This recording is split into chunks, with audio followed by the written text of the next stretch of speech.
अब ये यूपी में इतने टाइम बाद हो रहा है। इसका बेसिक पर्पस यही है कि वोटर लिस्ट की जो प्योरिटी हो, शुद्धता हो, वो बिल्कुल रहे। जो एलिजिबल आदमी है उसका नाम वोटर लिस्ट में हो, जो इनएलिजिबल आदमी है उसका नाम वोटर लिस्ट में ना हो। इसके लिए हमने आपको एक डिटेल्स भी दी है, जो टाइमलाइंस है। उस टाइमलाइंस में आपके जैसे 28 जो गई है पिछले महीने, 28 अक्टूबर से 3 नवंबर तक प्रिंटिंग फॉर्म्स के लिए उनकी ट्रेनिंग, इस सब का प्राविधान रखा। और 4/11/25 से 4/12/25 तक, जो अराउंड 1 मंथ का टाइम है, ये पूरा इन्यूमरेशन पीरियड है। इस पीरियड में बीएलओस को बोला गया है कि हर किसी का, जो भी वोटर है आज के टाइम पे वोटर लिस्ट में, उस हर किसी का गणना प्रपत्र निकलेगा। तो 26/10 जब हम ये चीज एसआईआर 27 तारीख को लागू हुआ, तो 26/10/2025 को वो वोटर लिस्ट फ्रीज कर दी गई रात को 12 बजे। और उसमें जितने भी वोटर्स थे, वो वोटर्स सभी को गणना प्रपत्र मिलेगा। उस गणना प्रपत्र का एक फॉर्मेट है, मुझे लगता है आपको वो भी एक फॉर्मेट दे देना चाहिए। अभी फोटोकॉपी करवा लीजिए, दे दीजिए। उस फॉर्मेट में प्री प्रिंटेड गणना प्रपत्र है कि उसमें ऊपर के खानों में उसका नाम, serial number, epic number, part number, booth कौन सा है, और उसकी फोटो और उसका एक क्यूआर कोड, ये सारी डिटेल्स ऑलरेडी प्रिंटेड आएगी। तो जैसे अगर मैं दीपक मीना कहीं का वोटर हूं, तो मेरा गणना प्रपत्र आएगा और उसमें मेरा नाम, सीरियल नंबर, एपिक नंबर सब रहेगा, मेरी फोटो भी रहेगी जो वोटर लिस्ट में, और एक क्यूआर कोड रहेगा जो एक यूनिक क्यूआर कोड है हर फॉर्म का। उसके बाद एक उसके बगल में एक नई फोटो लगाने की जगह है। उसके बाद नीचे कुछ डिटेल्स हैं। नीचे डिटेल्स क्या है? उनका आधार नंबर, जो ऑनरेबल सुप्रीम कोर्ट के डायरेक्शंस हैं कि वो वॉलेंटरी कोई शेयर करना चाहता है तो करे या नहीं। तो उसके अलावा फादर्स मदर दोनों के नेम है, दोनों के एपिक हैं। और उसके अलावा फिर नीचे कॉलम्स है जिसमें एसआईआर जो 2003 में हुआ था उससे मैपिंग अगर होती है, तो अगर मैं 2003 की वोटर लिस्ट में था तो उस वोटर लिस्ट में किस बूथ पे किस क्रमांक पे था, ये ढूंढ के उधर लिखना है। और मेरा रिलेशनशिप, मान लीजिए मेरे पिताजी का नाम मैंने लिखा रामचरण मीना, तो रामचरण भी उन वोटर लिस्ट में थे, उनका भी डिटेल्स फिर उसमें मांगा है। कुछ लोग ऐसे हो सकते हैं कि जो उस टाइम पे ना हो, तो वो नहीं भर पाएंगे उस कॉलम को। तो ऐसा कोई कंपल्शन नहीं है कि अगर वो 2003 की वोटर लिस्ट में था, नहीं था तो वो नहीं था। तो वो अपना ये डिटेल्स भर के वो गणना प्रपत्र, एक दो कॉपी है, एक बीएलओ रिसीविंग एक्नॉलेजमेंट स्लिप के साथ एक उस व्यक्ति को ही दे देगा, उसी के पास रहेगा, और एक गणना प्रपत्र वो खुद अपने पास ले लेगा। ये सभी बीएलओ को निर्देशित किया गया है कि इस इन्यूमरेशन पीरियड में गणना प्रपत्र के अलावा कोई और दस्तावेज नहीं लेना है, कुछ भी नहीं लेना है। मतलब कोई बोले ये सर्टिफिकेट दो, वो सर्टिफिकेट दो, ऐसा कोई प्राविधान नहीं है। ये हम बार बार बीएलओ को भी बता रहे हैं कि सिंपल सी बात है कि जो भी वोटर लिस्ट में आज के टाइम पे वोटर लिस्ट में जिनके नाम थे, सभी को हम बीएलओ के माध्यम से गणना प्रपत्र दे रहे हैं। वो गणना प्रपत्र उसको भर के देना है, और उसको भर के देने के बाद बीएलओ के माध्यम से उसकी जो डिटेल्स हैं वो उसी ऐप के माध्यम से हम अपलोड कर देंगे, और उन सभी का नाम वोटर लिस्ट में आएगा।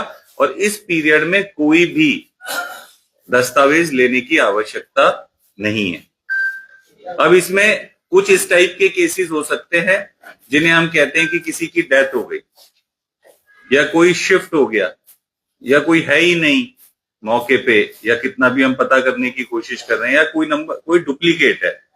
ये 4 टाइप के हम मेनली कहते हैं कि साहब डुप्लीकेट है, या परमानेंटली शिफ्ट हो गया, या एब्सेंटी वोटर है कि पता ही नहीं कहा है, और एक डेड वोटर है। तो इन सब के भी फॉर्म्स हमें देने हैं। डेड है तो उसके परिवार की किसी व्यक्ति को दे देना है। अगर वो शिफ्ट हो गया तो मकान किराएदार था तो मकान मालिक को कम से कम दे देना। और कहीं कोई कुछ मिल ही नहीं रहा है लिंक, तो हमें उस जगह पे जहां उसने पहले लिखा था वहां चस्पा करवा के फोटो खींच के हम लोग रख लेंगे कि हमने कम से कम सर्व कर दिया। और इस टाइप के जो वोटर्स हैं इनको चेक करने के लिए बीएलओ कम से कम मतलब हर किसी के घर 3 बार जाना है उसे, मतलब गणना प्रपत्र मिल गया ठीक है कोई प्रॉब्लम नहीं, पर अगर नहीं मिला या डिलीवर नहीं हो पा रहा तो कम से कम वो 3 बार जाएगा और आश्वस्त होगा कि साहब मैं पहली बार भी गया था तब भी नहीं मिला, दूसरी बार भी गया था, तीसरी बार भी गया था और उसके बाद भी नहीं मिलता तो ठीक है। वो डिस्ट्रीब्यूट करने के बाद जब वो कलेक्शन स्टार्ट करेगा तो कलेक्शन एक तो ये होगा, अगर उसने 100 बांटे तो 96 उसे मिले और 4 नहीं मिल पाए, जो डेथ हो गई जिसकी वो नहीं भर के मिल पाएगा, जो डुप्लीकेट है वो अपना लिख के देगा। तो उसमें ऐप में ऑप्शन है कि उसने कलेक्ट किया और कितने उसने मिल गए और कितने नहीं मिले, और जो नहीं मिले उनके कारण भी है उस ऐप में, तो वो ऑटोमेटिकली अपडेट होता रहेगा डेटा, किसी की मृत्यु हो गई या किसी की है। तो ये काम बीएलओ को इस ईआर पीरियड में जो 4/11 से 4/12 तारीख तक हमने रखा है इसमें करना है।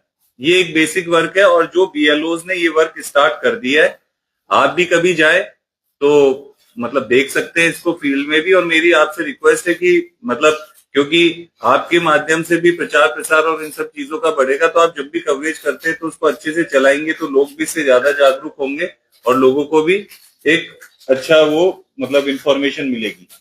इसके बाद आपको जो ये डेटा दिया है, तो ये जब 4/12 को ये ईआर पीरियड पूरा हो जाएगा तो 9 तारीख तक हम ड्राफ्ट रोल को पब्लिश कर देंगे। 9 दिसंबर को जब ड्राफ्ट रोल पब्लिश हो जाएगा तो अब टाइम आएगा दावे और आपत्तियों का। ये दावे आपत्तियों का जो टाइम दिया गया है वो 9/12/25 से, जिस दिन voter list draft voter list publish होगी, से 8/1/2026 तक, जनवरी 8 तक। ये भी ऑलमोस्ट 1 महीने का टाइम है। और इसके बाद सुनवाई करके और सभी चीजें करके 7 फरवरी 2026 को फाइनल वोटर लिस्ट को पब्लिश करना है। आपकी जानकारी के लिए कि अब इसमें कुछ हम वो शीट भी आप शेयर कर देना, मतलब जो बर्थ वाली है ना, किससे क्या दस्तावेज लेने, तो इसमें आगे का पार्ट है, पर मैं आपको बता दे रहा हूं अगर उसका एसआईआर के 2003 से डेटा मैच कर रहा है और मैपिंग हो रही है तो उसे किसी भी दस्तावेज की अपने voter list final voter list में भी उसकी जरूरत नहीं है। वो सिर्फ उसी का प्रूफ कि मेरा वोटर लिस्ट में नाम ये था, उसी का स्क्रीनशॉट या जो भी करके अपलोड कर देंगे, वो सफिशिएंट है। अब इस टाइप से कुछ कैटेगरीज बनाई है कि किस डेट से पहले, अब अगर ये चीज हो गई तो वो तो क्लियर हो जाएगा, पर किसी व्यक्ति का उसमें नहीं है तो एक टाइमलाइन फिक्स की है, वो आपको डिटेल शेयर कर देंगे कि अगर 1987 इस दिनांक से पहले उसमें होगा, इसमें है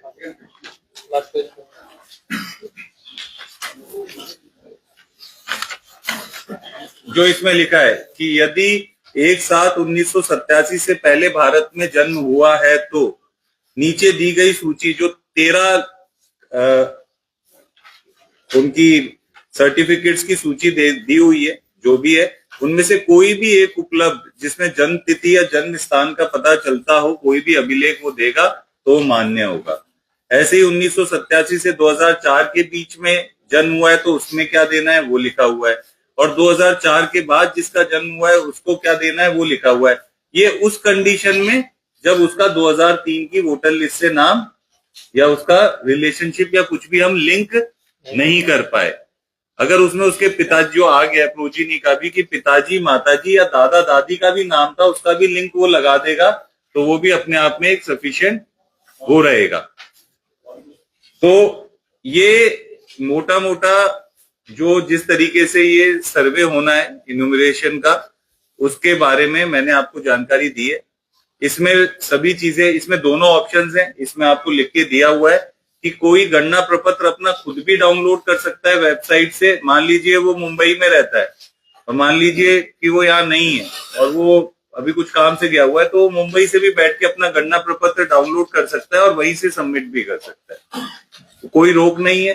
दूसरी बात, अगर कोई व्यक्ति बाहर काम करता है तो ऐसा कोई नहीं है कि घर में अगर 4 परिवार के लोग हैं तो वो 5वां भी उसी परिवार के लोगों को दे सकते हैं, और उसके जो रिलेटिव है इमीडिएट माता पिता या कोई जैसे मतलब जो क्लोज रिलेटिव हैं वो भी उसके ब्याह पे साइन करके ऑथराइज करके देंगे कि वो यहाँ है नहीं, इसकी डिटेल्स हमने भर के दे दी है, तो वो भी मान्य है, हम उस गणना प्रपत्र को भी ले लेंगे। ठीक है। इसके अलावा बीएलएस जो बूथ लेवल एजेंट है, हमने पॉलिटिकल पार्टीज के साथ मीटिंग की है, एक मीटिंग कर ली है, एक मीटिंग हमारी कल है, और हमने हर वीक एक दिन फिक्स किया है जो आज का ही था, आज वो मीटिंग नहीं पर कल है, जो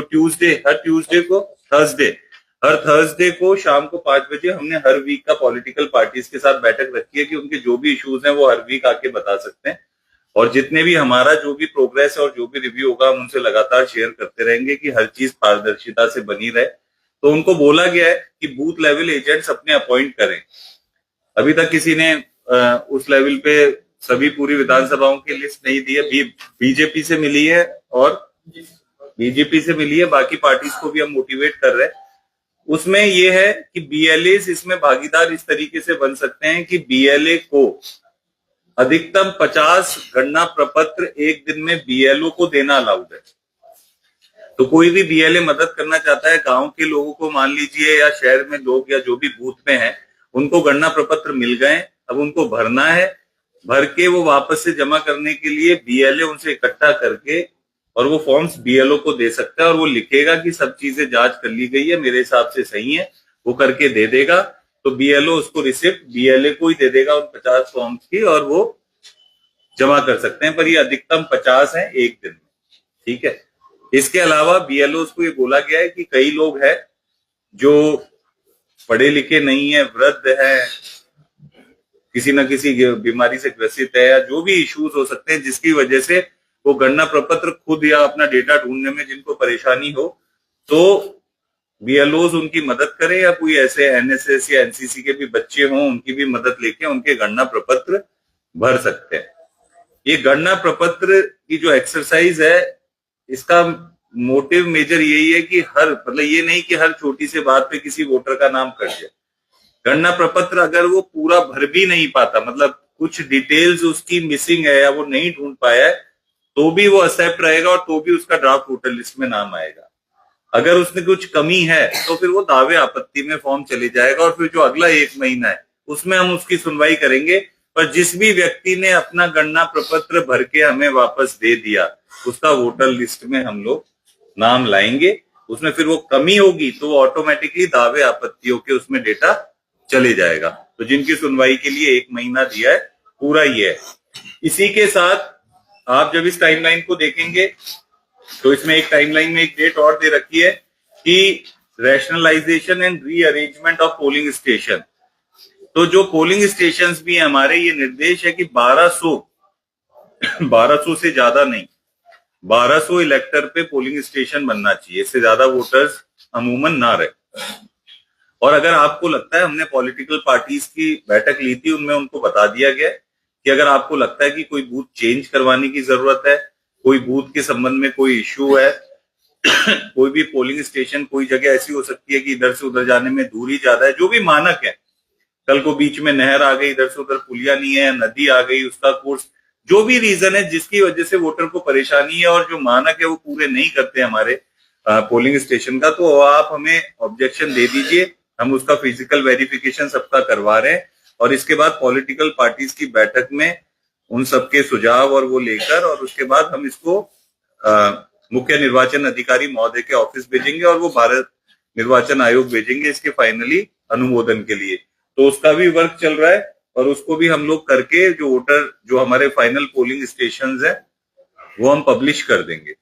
हमने पॉलिटिकल पार्टी से ये भी रिक्वेस्ट की है कि जैसे अब बड़ी बड़ी हाई राइज बिल्डिंग्स भी आ गई हैं, कई जगह कॉलोनीज आरडब्ल्यूएस डेवलप हो गए, तो उन जगह पे उन्हीं के कॉमन रूम लेके और उसी जगह पे बूथ हम लोग बना लें तो ज्यादा बेटर है। कि कई जगह अब मैं देख रहा हूँ आपके कि 100 150 फ्लैट भी हैं और उनमें कम से कम 800 600 700 वोटर्स है, तो उनका उन्हीं की रेजिडेंसी में या उन्हीं के उस जगह पे कहीं पे भी कॉमन रूम या एक्टिविटी रूम में भी बूथ बन जाता है, तो उनको अपने कॉलम मतलब जो रेजिडेंशियल अपार्टमेंट्स है उनसे दूर कहीं जाके वोट डालने की जरूरत नहीं है, जिससे आयोग का माननीय आयोग का भी पर्पस ये है कि वोटर को सहूलियत रहे और ज्यादा से ज्यादा आदमी या व्यक्ति जो भी है आके वोट डाले। तो ये मुझे जो हमारा इन्यूमरेशन है इसके बारे में कहना था और ये जो डिटेल्स दी है, बेसिक आंकड़ा हम लोगों ने आपको दिया है।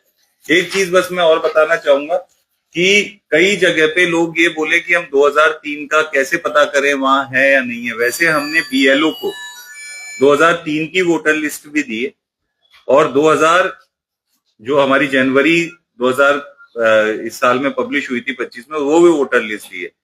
इसके अलावा आप लोगों के माध्यम से मैं सबको बताना चाहूंगा कि इसमें हमने डिटेल्स दी है। वो साइट जो ईसीआई की साइट है, उस साइट पे भी जाके पूरे भारत की 2003 में जहां जहां एसआईआर का जो था वो सारी voter list booth wise available है।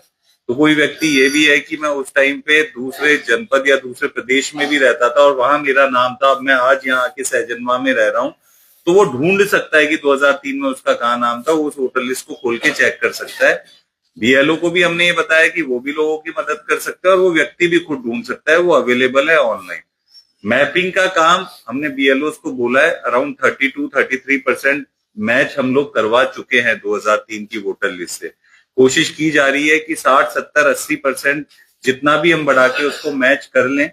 मैच कर लेंगे तो आगे दावे ऑब्जेक्शन में हमारे कम लोग होंगे और आसानी होगी उसको वोटर लिस्ट को फाइनल करने में। तो ये बेसिक, और तो कोई पॉइंट नहीं छूट रहा है ऐसा कोई? हाँ, बीएलओ को गणना प्रपत्र के साथ एक इंफॉर्मेशन शीट भी दी गई है, जो आपको भी दी गई है, वो भी उसके साथ, वो बेसिकली जो भी हमारे इलेक्टर्स हैं और जो भी जिनको गणना प्रपत्र दिया जा रहा है तो उनके लिए है। दूसरी बात, कई लोग अब ऐसे भी हो सकते हैं जब गणना प्रपत्र बट रहा है और उनको गणना प्रपत्र नहीं मिला, उसका कारण ये है कि शायद वो वोटर लिस्ट में ना हो, जो रेयर है पर होंगे कुछ केसेस। तो उनको कोई परेशान होने की जरूरत नहीं है। फॉर्म 6 भरने का प्राविधान अब भी है, वो अपना फॉर्म 6 भर के अपना वोट बढ़ा सकते हैं। किसी को शिफ्ट डुप्लीकेट भी है तो फॉर्म 8 भरने का भी प्राविधान है, वो अपने फॉर्म्स भरें। वो रूटीन में जो हमें प्रोसेस करने, जैसे जैसे आयोग हमें अनुमति दे रहा है उस हिसाब से हम लोग उनको प्रोसेस करके आगे जब भी फाइनल वोटर लिस्ट बनेगी उसमें हम उनको भी इंक्लूड कर लेंगे। ठीक।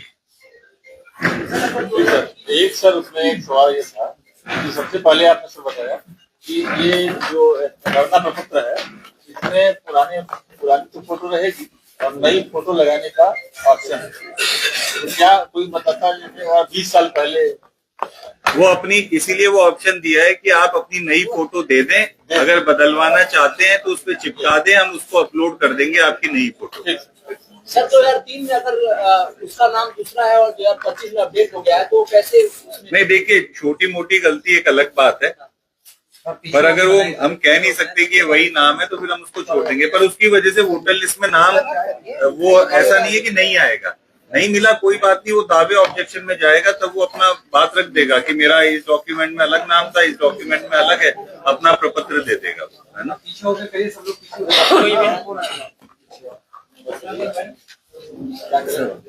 एक सवाल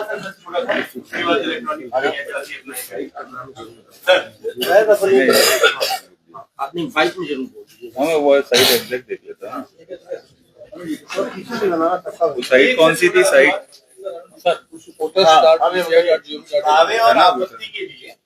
दावे और आपत्ति के लिए बीएलओ फिर इसी तरीके से सेकंड फेज में अवेलेबल रहेंगे।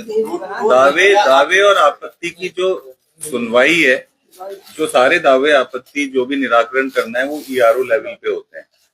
इलेक्टोरल रजिस्ट्रेशन ऑफिसर सारे दावे आपत्तियों का निराकरण करता है। अब वो बीएलओ के माध्यम, बीएलओ रहेंगे मदद करने के लिए, नोटिस देने के लिए, कागज देने के लिए, उसका वापस से कलेक्ट करके उसका दस्तावेज देने के लिए। पर ईआरओ एक वो होता है कि जो डिसाइड करता है ये दावे आपत्तियों को, और इसकी फर्स्ट अपील लाई करती है मेरे पास। अगर कोई ईआरओ के निर्णय से संतुष्ट नहीं है तो जिला निर्वाचन अधिकारी फर्स्ट अपीलेट अथॉरिटी है, और अगर जिला निर्वाचन अधिकारी के भी उससे कोई संतुष्ट नहीं है निर्णय से तो मुख्य निर्वाचन अधिकारी CO office UP second appellate authority. तो दावे के लिए सर ईआरओ से कंसल्ट करना पड़ेगा आपको। मैं अभी ये बाइट देता हूँ, मैं बताता हूँ, है ना।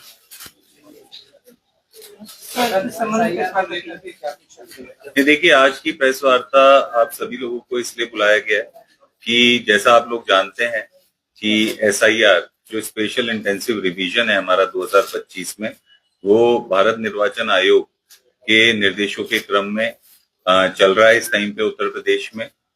इसमें जो टाइमलाइंस हमने आप लोगों से शेयर की है कि 4 तारीख से ये स्टार्ट होकर अगले 4 दिसंबर 2025 तक इसमें गणना प्रपत्र बीएलओ द्वारा सभी जगह पर, सभी जो हमारे वोटर लिस्ट में वोटर्स हैं उनके गणना प्रपत्र बांटे जाएंगे डोर टू डोर जाके, और उनको कलेक्ट किया जाएगा और कलेक्ट करने के उपरांत BLO ऐप के माध्यम से वो उसको अपलोड किया जाएगा और उसी के अनुसार 9 दिसंबर 2025 को हम लोगों के द्वारा ड्राफ्ट वोटर लिस्ट पब्लिश की जाएगी।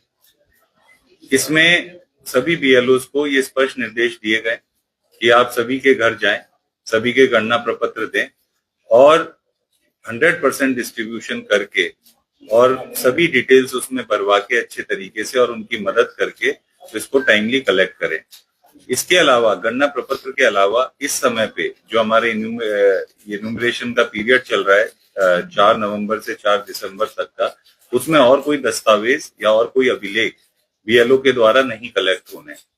इन सबके इन्यूमरेशन फॉर्म के कलेक्शन के बेसिस पे हमारी ड्राफ्ट वोटर लिस्ट हम लोग पब्लिश करेंगे और उसके उपरांत जो भी दस्तावेज की या अभिलेख की कमी किसी वोटर या इलेक्टर को है और उसको देना है तो उनको प्रॉपर फॉर्मेट में हमारे द्वारा नोटिस जारी होंगे और उनसे उन अभिलेखों की मांग की जाएगी जो वो अपने क्लेम्स एंड ऑब्जेक्शन पीरियड में फाइल कर सकते हैं और आगे दावे आपत्तियों का निस्तारण उसी प्रकार किया जाएगा। तो मैं आप लोगों के माध्यम से सभी जनपद वासियों से ये रिक्वेस्ट करता हूँ, अपेक्षा करता हूँ कि अपने BLO से आप तत्काल संपर्क करें। वैसे वो सभी घर पर आएंगे पर फिर भी हमने सभी BLOs का साइट पे नाम और डिटेल्स दे रखे हैं, आप उनसे संपर्क करें। आप उनसे कॉल भी रिक्वेस्ट कर सकते हैं, बुक कर सकते हैं कॉल, वो आपसे वापस से कॉल पे बात भी करेंगे और अपना गणना प्रपत्र लें और जल्दी से जल्दी उसको भर के अपने BLOs को वापस से सबमिट करें। गणना प्रपत्र के साथ जैसे मैंने कहा कि कोई भी इन्यूमरेशन पीरियड में गणना प्रपत्र के अलावा कोई भी दस्तावेज या कोई अभिलेख BLO को नहीं लेना है, ना किसी व्यक्ति को इलेक्टर को देना है। हमारी जो voters.eci.gov.in हमारी एक साइट है जिसपे सभी वोटर लिस्ट जो 2003 ये जो स्पेशल इंटेंसिव रिवीजन चल रहा है 2025 में, इससे पिछला SIR हमारा 2003 में हुआ था जिसमें वो सारी वोटर लिस्ट हमने BLO को दी है और अगर किसी व्यक्ति को 2003 की वोटर लिस्ट रेफर करनी है तो इस साइट जो मैंने बोली है कि voters.eci.gov.in पे जा सकते हैं और वहां से भी देख सकते हैं। लोग स्वतंत्र हैं इलेक्टर्स की, वो अपना गणना प्रपत्र भी यहाँ से डायरेक्टली ECI की साइट से डाउनलोड कर सकते हैं और उसको भर भी सकते हैं अगर वो कहीं बाहर हैं और वहीं से डाउनलोड करना चाहते हैं। और कोशिश करें, BLOs को ये बोला गया ऑलरेडी वो मैपिंग का काम कर रहे हैं, पर ज्यादा से ज्यादा लोग, जितने लोग हम 2003 की वोटर लिस्ट से लिंक कर पाएंगे उतने ही कम अभिलेखों की या उतने ही हमारे दस्तावेजों की हमें दावे आपत्तियों में जरूरत पड़ेगी। अच्छा सर, पोलिंग स्टेशन से अगर मतदाता की दूरी दूर है, चेंज कराना चाह सकता है, तो ऐसा कोई प्रावधान है? नहीं, ऑलरेडी हमने पॉलिटिकल पार्टीज के साथ मीटिंग की है।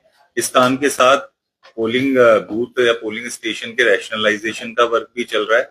आपके माध्यम से भी मैं ये कहना चाहूंगा कि अगर कोई भी ऐसा पोलिंग स्टेशन है जिसको आपको लगता है कि उससे बेहतर और मानक पूर्ण करता हुआ उसके विसिनिटी में दूसरा पोलिंग स्टेशन है जहां पर बनना चाहिए, वो कोई भी व्यक्ति या पॉलिटिकल पार्टी मतलब वो अपने ऑब्जेक्शन रेज कर सकता है। हम लोग भी सारे पोलिंग स्टेशन को फिजिकली वेरीफाई कर रहे हैं और जहां पे भी वोटर्स और इलेक्टर्स के लिए जो सहूलियत हम दे सकते हैं और उसके लिए हमें मानक अनुसार कहीं चेंजेस करने पड़ेंगे तो हम लोग वो भी चेंजेस करेंगे। सर, लोगों पे भ्रांतियां है कि नाम कट जाएगा वोटर लिस्ट से, तो ऐसे लोगों से क्या अपील करना चाहिए?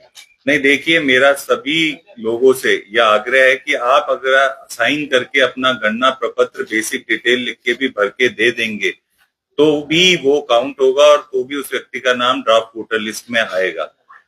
मेरा सिर्फ इतना कहना है कि जितनी डिटेल के साथ और अच्छे से और पूरा सही भरेंगे उतना आपका क्लेम्स एंड ऑब्जेक्शन में वो फॉर्म नहीं जाएगा। अगर आपने कुछ कमी भरी है या थोड़ी सी कमी या कुछ एरर्स है और सही से नहीं भरा तो फिर वो क्लेम्स एंड ऑब्जेक्शन में जाएगा। पर जो 9 तारीख दिसंबर को हम वोटर लिस्ट पब्लिश करेंगे, जितने भी हमारे पास गणना प्रपत्र साइन होके वापस आएंगे उन सभी का नाम हम ड्राफ्ट वोटर लिस्ट में डालेंगे। सर, नया कोई अगर जुड़ना चाहे, देखिए, नया व्यक्ति कोई जुड़ना चाहे जिसका वोटर लिस्ट में आज नाम नहीं है तो वो अपना फॉर्म 6 भर सकता है, जो रूटीन का प्रोसेस है। हमारे किसी को अगर अपना शिफ्ट हो गया है या इधर से एक विधानसभा से दूसरी विधानसभा करना है या कुछ और भी चीजें उसमें सही करवानी है तो फॉर्म 8 का प्राविधान भी है। तो वो रूटीन के प्रोसेस है। वो ड्राफ्ट वोटर लिस्ट के बाद भी कोई भरेगा तो फाइनल वोटर लिस्ट से पहले उसमें भी क्लेम्स एंड ऑब्जेक्शन सुन के और जो रूटीन में हम फॉर्म्स को प्रोसेस करते हैं उसी हिसाब से नाम जोड़े या ऑल्टर भी किए जा सकते हैं। सर लोग सर गांव में भी मतदाता है, शहर में मतदाता है, नहीं, देखिए, मतदाता हर किसी को अपना वोट डालने का अधिकार सिर्फ एक ही जगह है। तो मेरी सभी लोगों से, हम लोग अपने लेवल पे तो चेक कर ही रहे हैं। ऑलरेडी भारत निर्वाचन आयोग द्वारा समय समय पे और सॉफ्टवेयर के माध्यम से डुप्लीकेट वोटर लिस्ट की, जो हम कहते हैं कि डीएसईज हैं, डेमोग्राफिक सिमिलर एंट्रीज, पीएसईज हैं, फोटो सिमिलर एंट्रीज, ये हमें रूटीन में मिलती है और हम नोटिस दे के लोगों से उसका निराकरण करते हैं। और इसके उपरांत भी अगर कुछ लोग अभी भी ऐसे हैं, तो मेरा आग्रह है कि फॉर्म 8 भर के, और आपको जहां पे भी अपना रखना है वोट, वहां पे आप रखें और रेस्ट वोट को अपना डिलीट करें। सर, किसी मकान नंबर में 50 लोग वोटर हैं और 40 लोग बाहर हैं, 10 लोग घर पे हैं, तो उनका कैसे भराएगा? नहीं, देखिए, ये मतलब ये एक हमारे पास वो भी है, अपॉर्चुनिटी भी है कि जब हम फॉर्म्स भर रहे हैं और गणना प्रपत्र भर रहे हैं, तो जो डिटेल सही नहीं थी उसको भी बीएलओ आप सही कलेक्ट कर लें। मकान नंबर कहीं पे 0 थे तो उसको मकान नंबर अगर है तो वहां कर लें। और अगर किसी मकान में जेन्युइनली कुछ लोग बाहर काम करते हैं और अभी नहीं है, तो उनके रिलेटिव्स भी उनका गणना प्रपत्र लेके भर के वापस कर सकते हैं। वो उनके रिलेटिव, मतलब मदर, फादर या जो भी उनके क्लोज फैमिली है, तो उनके द्वारा भी हम लोग वो गणना प्रपत्र कलेक्ट कर लें। हाँ, क्या बोल रहे थे?